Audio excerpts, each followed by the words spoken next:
Greetings from Winterfell, my friends, and welcome to my review of Game of Thrones Episode 9, Battle of the Bastards. And as always, there are spoilers on this review, so don't watch this unless you've already seen the episode, unless you don't care about spoilers. But otherwise, please place this video on your watch later list and come back after you've seen this amazing episode, which is probably the new best episode in the history of Game of Thrones. And so we start with Daenerys and Tyrion. They are in the keep at the top of the pyramid. Daenerys is witnessing her city being attacked, her city being destroyed, and she goes into this conversation with Tyrion where they talk about what they should do now. And Tyrion is just trying to make her see the positive side. He says the city is on the rise, and Daenerys is not liking his jokes. So then Tyrion starts to ask her what does she intend to do, and Daenerys wants to burn their fleet, burn their masters, crucify them in front of everyone. And Tyrion tells her, well, you shouldn't do that.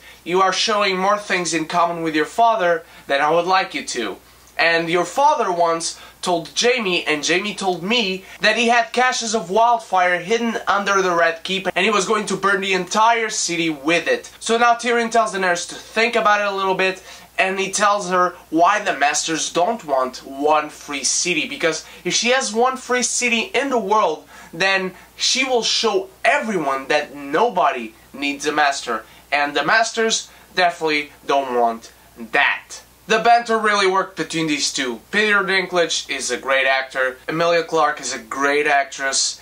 They pulled off these scenes so well. You have a little bit of foreshadowing as to what is going on in King's Landing. You have a little bit of backstory as far as the Mad King is concerned. And you have Tyrion being the voice of reason into Daenerys, because Daenerys, as much as she doesn't want to, and as much as she is the heroine of the series, you can understand if she takes a little bit after her father. So I like seeing the relationship between these two grows, and their place at the eyes of each other being more clear. Not to us as an audience, because we know what they are to each other, but now they can see that in each other, and I really like that. So then Daenerys, Grey Worm, Missandei, and Tyrion, along with some Unsullied, at the reunion with the three Masters we've seen before, and some of their men. And these Masters are trying to boss Daenerys around. I guess they don't know about her secret weapon. And so these Masters are trying to tell her she's going to walk Meereen, and she's going to abandon the pyramid, and she's going to surrender her army to them. It was a really weird scene in which I was just laughing and waiting for Daenerys' response, and she responds to them that our communication wasn't clear, I have this. And then comes Drogon in his massive stature, and there's just no way he was the same size in this episode as in the last episode we've seen him. He is massive. So Daenerys shows them Drogon, she flies off in his back, they liberate the other two dragons, the three dragons go up into the sky and in forwards to the sea. They start burning the fleet of the Masters out. Daenerys says, Dracarys, the fire is powerful. And so the Masters are shitting their pants at this moment. And Grey Worm starts speaking to their slaves, and he tells them that they can go home and fight for their families, or they can stay here and die for the Masters who would never die for them. The men lay down their arms, they walk away, they run off as fast as they can.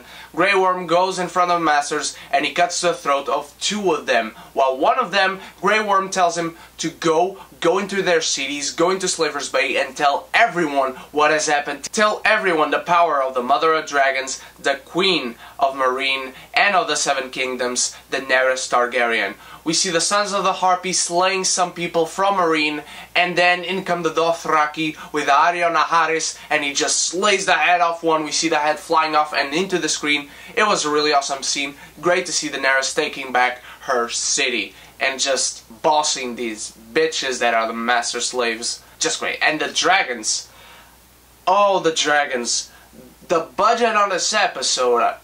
We all know that they keep the budget for the end of the season. And in this episode, you clearly saw it. The dragons looked freaking great. All three of them. It was great to see all three dragons flying into the sea, burning everything off.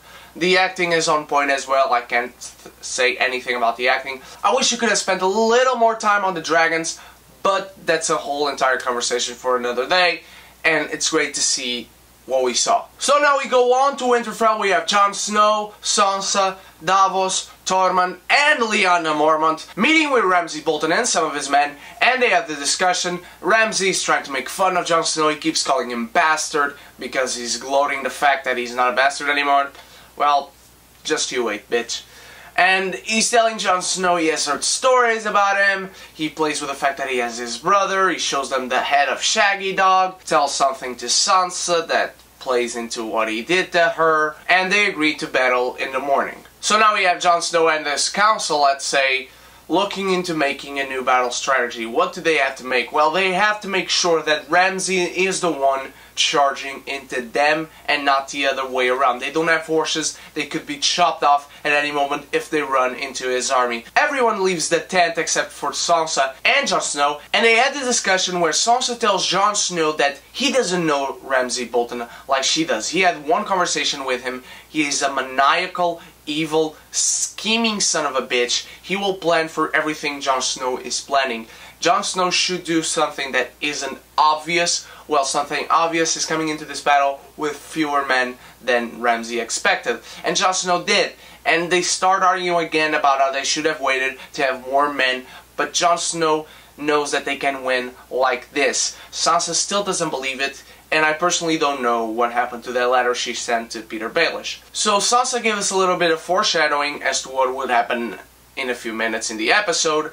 And she tells Jon Snow about how Rickon is a bigger threat to Ramsay than he is as a bastard and that she is as a girl. And they leave off on bad terms, let's say, but I love this scene where you can make a scene like this where two people are talking in an episode when we are all expecting this big gigantic battle to happen, and we just came on from a battle with dragons, by the way. It's great, and it shows the quality of the writing and the quality of the acting. Kit Harington, Sophie Turner, congratulations. This scene couldn't have been pulled off any better in my opinion. In the next scene we have this great conversation actually between Davos and Tormund, and they're talking about how they shouldn't have believed in kings. They should believe Jon Snow. Jon Snow is not a king, so that is a good sign for them. And they talk about how Tormund needs a drink to get him to sleep before this battle tomorrow. He has a jug of sour goat's milk. I think that's what he had. And Davos, he can't sleep before a battle. He never does. He just walks, he just looks around. Well, and Tormund wishes him good luck.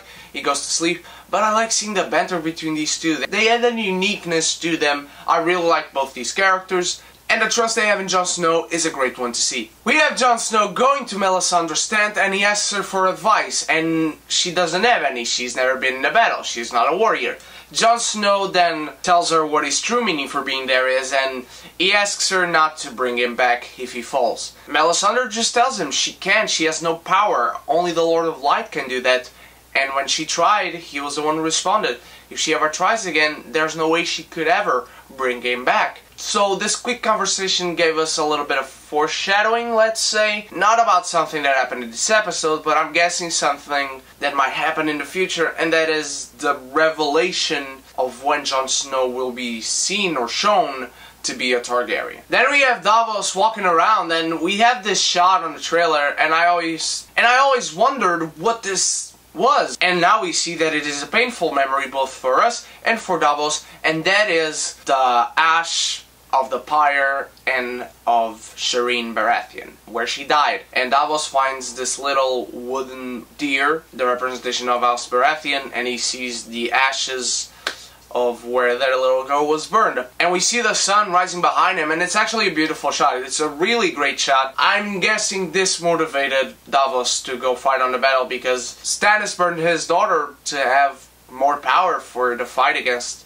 Ramsay Bolton, and turns out he didn't. So this would give, in my mind, Davos more reasoning to fight even harder and to win in the morning after, and so I'm guessing that's what happened. We go back to Meereen for a little bit, and we have this quick scene between Theon, Yara, and Daenerys, with Tyrion of course, and they're talking about comparing their fathers, they're talking about what Euron Greyjoy is coming here to do. He wants her hand in marriage, he wants to give Daenerys his big cock, and the Greyjoy boy and girl want to help her, and in exchange they only ask for the Iron Islands back. And in this scene we see a little bit of flirting with Yara and Daenerys. Every time Daenerys every time Daenerys said something, Yara replied, and we had this slight smile or glee in Daenerys' eyes, and I thought there was a little bit of chemistry there. Even Daenerys shook Yara's hand, and we didn't care for seeing her shaking Theon's hand, so maybe we'll see these two together one day. Probably just sharing a bed, but I'd like to see it. I really would like to see that. Please? Ladies and gentlemen, we have arrived. We are at Winterfell. We have two armies standing in front of each other, occupying the battlefield. We have Jon Snow's army of men of the Night's Watch and of wildlings, of men from the Mormont family. And then we have Ramsay Bolton and his army of flayed men. They're not actually flayed men, but you know what I mean. So Ramsay Bolton starts to play a little game, and he tells Rickon to run to Jon Snow, and if he can escape his arrows, he will live, and I'm not even going to play with you guys like they did with us. Rickon is dead. Rickon dies. He dies just as he is about to reach Jon Snow, and then both armies charge into each other. Jon Snow is alone, standing on his feet. We see the men of the Ramsay Bolton army coming into him, and then both armies clash. There's blood everywhere, and Jon Snow is killing people, Davos is killing people, Tormund is killing people. The shots in this battle are impressive. The extras they got, the CGI, the blood, every blow you felt your bones crack, every piece of gut that spills out of everyone's body, you feel it, the blows from the sword, everything was felt in this battle. It was brutal, it was epic, and we come to the part where Jon Snow's men start to being killed off, and we have this siege formed up by the men of Ramsay's army. And in the siege, it's only a half moon, so what happens? On one side you have this pile of bodies climbing in and making this kind of mountain, kind of reminding you of what they did in 300 of the Persian army. You have Jon Snow's men completely trapped. The men from the Ramsay's army start closing in, and they start killing off one man here, one man there in Jon Snow's army. And then who comes in but the army of Lyanna, badass Mormont. They come in, they start killing everyone off. The battle starts to be a little bit balanced. Jon Snow and Tormund Giantsbane along with one giant, and Ramsay Bolton sees them and he runs off to Winterfell. Jon Snow, Tormund and the giant go after them. They come into Winterfell. They kill everyone off of Ramsay's army, and the giant dies as well by one arrow in the eye by Ramsay after so many arrows covering his body. You have Ramsay Bolton shooting one arrow at a time against Jon Snow. Jon Snow picks up one shield, he goes at him, one arrow, two arrows, three arrows, he blocks them all, he goes to Ramsay, he starts beating him up and punching him, and I was just pissed in this part, guys, because Jon Snow was punching this guy hit after hit after hit. You felt every punch. Ramsay was laughing, and I would not have accepted this guy dying without giving me any pleasure. I couldn't handle this guy dying happy, dying laughing in our faces. And then suddenly Sansa comes in and Jon Snow stops and he stares at her, and then we completely changed the scenery, and I was like, what happened? What happened to Ramsay? What happened? So in come two men with Rickon's body, and Jon Snow asks them to bury him in the crypt along with his dad. And we see the banner of the Starks being extended over the wall of Winterfell. We see a little slight smile from Melisandre. In comes Sansa, and she asks Jon Snow, where is Ramsay Bolton? She goes into the cell. Ramsay Bolton is trapped in a chair, not the mighty chair of course, but he's trapped in a chair, he's all bloodied up, he's smiling at Sansa, laughing at her still, and he tells her that he's part of her now. You can't kill me, Sansa. I know you can't kill me. I am more powerful than you. I have gotten into your mind. Whatever, whatever, whatever. And Sansa completely shows the little man that he is. She tells him that once he dies, no one's going to remember him. He's no one. He's never going to be remembered in the annals of history of Westeros. Who comes in? I thought it was Ghost at first, but no. It's Ramsay's dogs. And you have the scene where Ramsay laughs at her, and his dogs are loyal, they're not going to eat him, they're loyal creatures unlike her. They haven't eaten in 7 days, you bitch. They're going to eat you. And finally, we have this whole lot of tension building up and building up and building up, and they start eating Ramsay Bolton's face off. They bite the lower part of his jaw, and we hear him scream, and the last shot we have is Sansa walking away and giving this smile of joy, of relief just like I'm sure we all had by the end of this episode.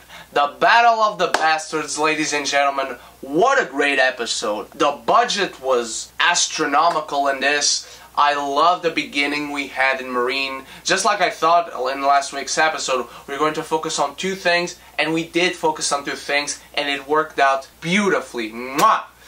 And we go right into Battle of the Bastards, and every scene in this episode before the Battle of the Bastards had a lot of tension. Jon Snow meeting with Ramsay, going back to their tents, planning a battle strategy, asking Melisandre to not bring him back. You have that banter of Davos and Tormund, and then we have Davos finding a little stag of Shireen Baratheon. We have Daenerys, we have Sansa and Jon Snow arguing. It was all great scenes to build up this tension and show what our characters were going through. I love these scenes in this episode. I love this episode. Probably the new best episode of Game of Thrones, just like I said in the beginning. But what matters now is that Ramsay Bolton is dead. We don't have to worry about him anymore. Game of Thrones actually plays this little big prank on us that the Starks are dying one by one and there are very few Starks left. We have Jon Snow, Sansa, Arya, and Bran. And don't come at me in the comments saying Jon Snow isn't a Stark. He is.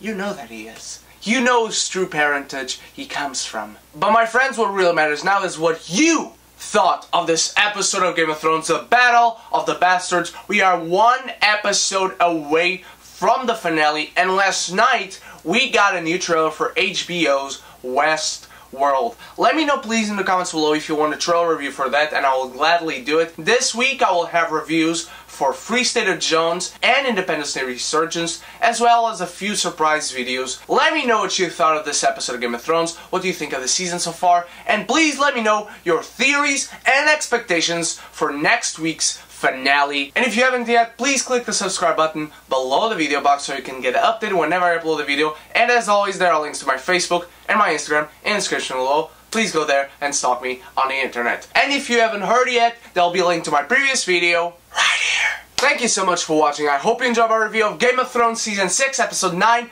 Battle of the Bastards. Let me know your thoughts on this episode. What did you like? What you didn't like? What was your favorite scene? What was your worst scene? Right here is a link to my very special video yesterday, my announcement, my very special announcement in this channel. And what I need you guys is to help me out with. It's a very special video. It's a very important video to me. Please go watch it. There's a link for it. Give this video a like. And I will see you guys in other reviews coming this week. And I'll see you guys in other videos in the Geekness Overlord channel. Cheers!